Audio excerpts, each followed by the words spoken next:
Apakah untuk menghasilkan keturunan, jin melakukan yang namanya proses pernikahan dan hubungan badan?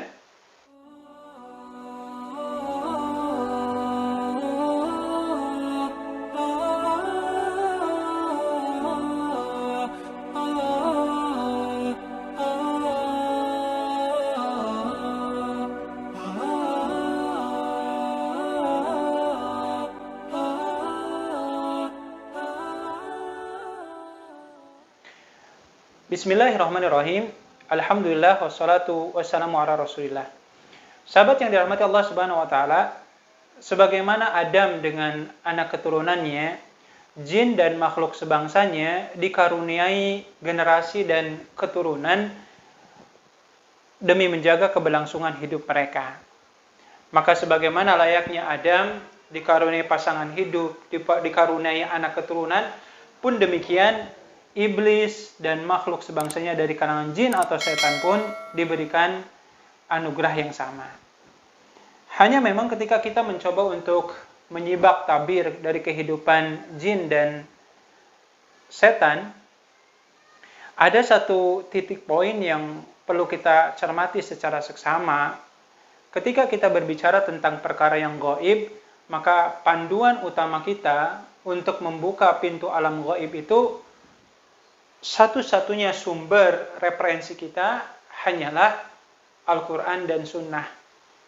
Di luar itu semua, segala bentuk informasi dan berita yang mungkin berseliweran di masyarakat adalah bentuk perkataan atau nilai-nilai keyakinan yang tidak dilandasi atas fakta dan kebenaran yang nyata. Allah Subhanahu wa taala menegaskan, a'udzubillahi minasyaitonirrajim, Alimul ghaibi fala yudhiru ala ghaibihi ahadan illa man irtadha min rasul. Bahwasanya hanya Allah semata yang mengetahui perkara gaib, dan Allah tidak pernah menginformasikan perkara gaib ini kepada siapapun dari makhluknya. Illa man irtadha min rasul, kecuali rasul yang Allah ridhoi dan Allah berikan informasi kepada mereka. Maka ayat ini memberikan penjabaran kepada kita.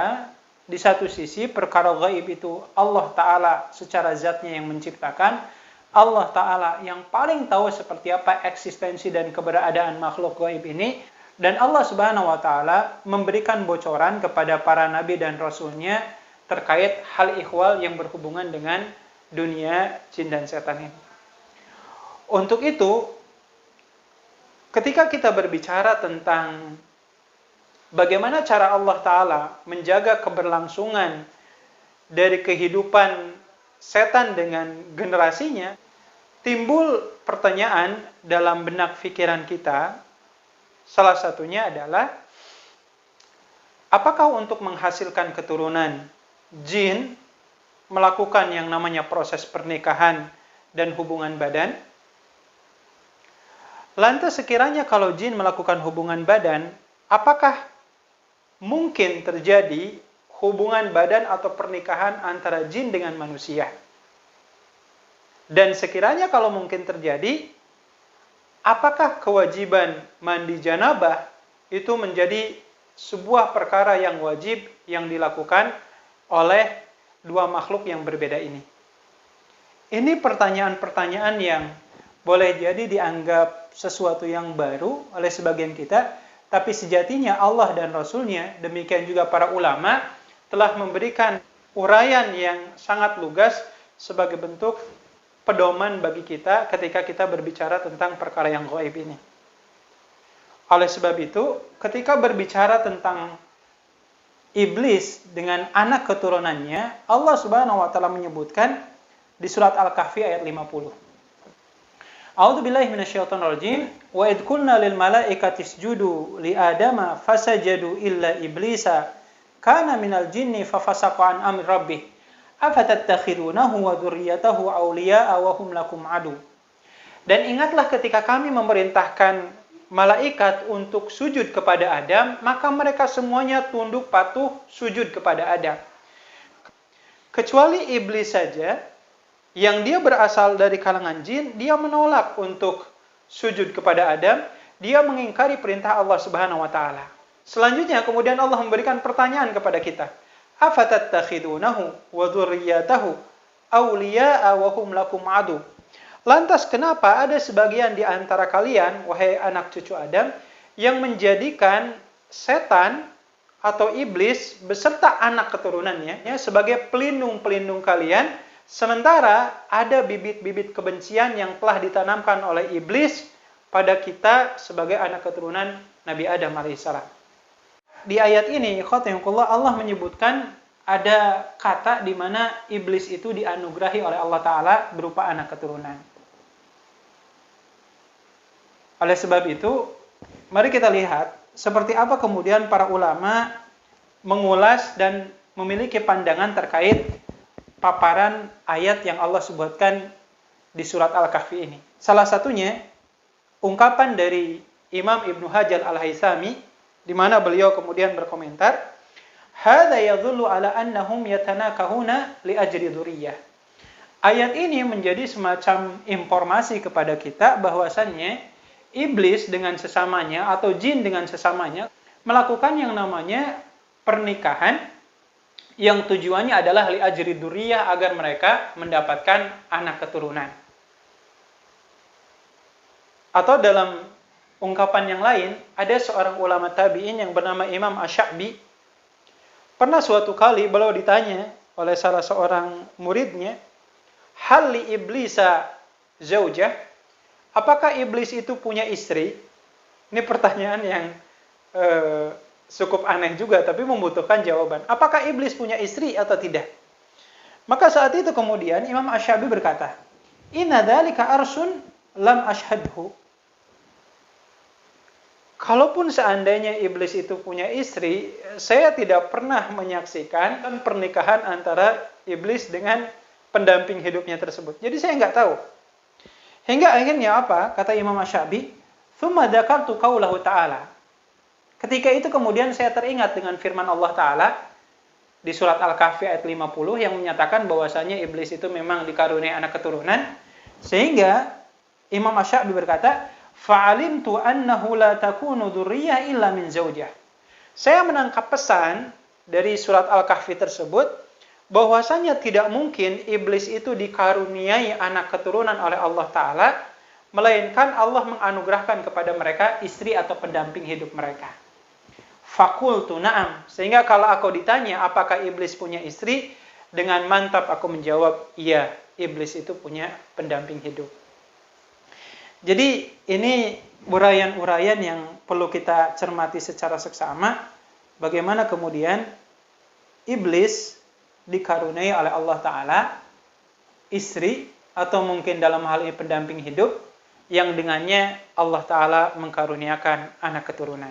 Apa yang diuraikan dari pendapat-pendapat para ulama di atas, ini hakikatnya sejalan dengan apa yang Allah Subhanahu wa Ta'ala tegaskan dalam Al-Qur'annya dan Rasulullah SAW dalam sunnahnya, terkait bahwasannya jin itu sendiri memiliki jenis kelamin. Ada laki-lakinya, ada perempuannya.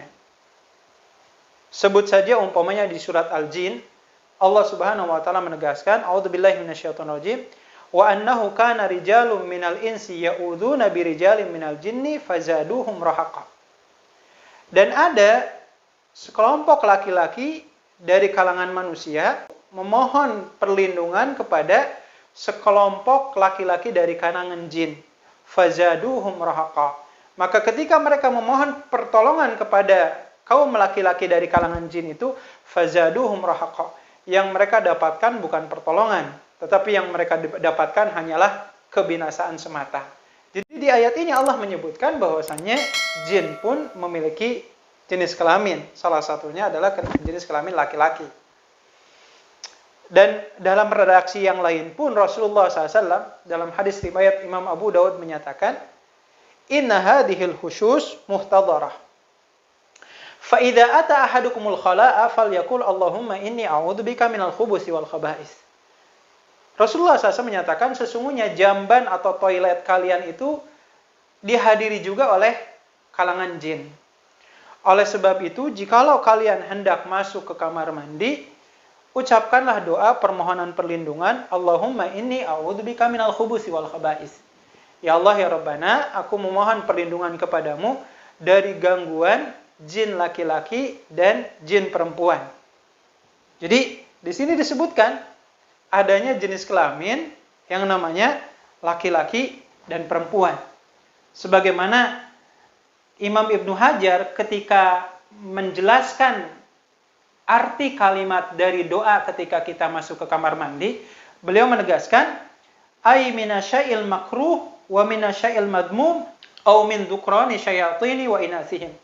Bahwasanya kita memohon perlindungan kepada Allah dari perkara-perkara yang kita benci, dari perkara-perkara yang tercela di mata Allah. Salah satunya adalah min dhukrani syayatini wa inathihim. Kita memohon perlindungan kepada Allah dari godaan syaitan, baik yang berjenis kelamin laki-laki ataupun berjenis kelamin perempuan. Jadi keterangan-keterangan ini makin menguatkan kepada kita bagaimana proses reproduksi yang dilakukan oleh jin dengan sebangsanya. Ketika mereka berikhtiar untuk dikarunia anak keturunan, Allah Ta'ala pun melengkapi ikhtiar mereka dengan, mohon maaf, ada jin berjenis kelamin laki-laki dan ada jin berjenis kelamin perempuan, dan Allah Ta'ala pun memberlakukan syariat pernikahan sebagaimana syariat ini Allah ajarkan kepada kita selaku umatnya Nabi Muhammad SAW. Oleh sebab itu, ketika jin memiliki hasrat untuk, mohon maaf, melakukan hubungan badan, timbul pertanyaan, apakah mungkin terjadi proses pernikahan antara jin dengan manusia? Dan sekiranya mungkin terjadi, apakah memungkinkan terjadinya proses hubungan intim itu dilakukan sehingga Allah mengkaruniakan kepada makhluk yang beda jenis ini anak keturunan? Terkait hal ini, saya ingin mengutip terlebih dahulu apa yang dikatakan oleh Imam Az-Zahabi dalam kitab Syiar A'lam An-Nubala, di mana Imam Az-Zahabi mengutip sebuah ungkapan dari Imam At-Tahawi. Imam At-Tahawi mengatakan, "Fal ulama'u qadiman kanu ya'tabiruna hadzal kalam min babil khurafati wa min babil kadhib. Faman yukhbiru annahu tazawwaja jinniyah wa kana yajlis wa yuhadditsu la yarji'u ilaihi wa la yatakallamu ma'ahu." Ulama zaman dulu memiliki pandangan bahwasanya ungkapan kalau manusia itu bisa menikahi jin ini adalah sebuah perkataan yang berbau khurafat, berbau kebohongan yang tidak selayaknya dipercayai. Sehingga para ulama kemudian di masa itu, sebagian di antara mereka memiliki pola sikap, kalau ada yang berkata-kata bahwasanya dia menikahi jin perempuan, maka para ulama akan meninggalkan mereka dan sama sekali tidak akan mau diajak berdialog atau berbicara dengan orang-orang yang ngomongnya bahasanya ngelantur. Jadi dalam hal ini memang sebagian ulama ada yang memiliki pandangan tidak mungkin terjadinya proses pernikahan dan bahkan hubungan intim antara jin dan manusia. Akan tetapi, ikhwatayakumullah, begitu luasnya ajaran yang Allah Subhanahu wa Ta'ala anugerahkan kepada kita melalui pelantaran para ulama salafus saleh. Kita pun mendapatkan informasi bahwasannya pendapat-pendapat yang menyatakan adanya kemungkinan terjadinya hubungan intim dan proses pernikahan antara jin dan manusia itu, menurut sebagian ulama yang lain mungkin terjadi. Tetapi bukan berarti ini seolah-olah membenarkan kalau pernikahan beda dunia itu seolah-olah dibenarkan. Karena kalau ditanya, umpamanya ikhwatayakumullah, apa hukumnya pernikahan antara jin dengan manusia?